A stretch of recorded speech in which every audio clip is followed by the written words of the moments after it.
Sometimes you're in close, there's no room to put it anywhere. Scores! Claude Giroux!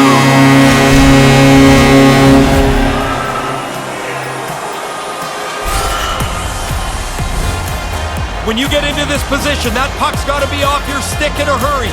You don't have much time to think about it. The Flyers get on the board first, and they now lead 1-0.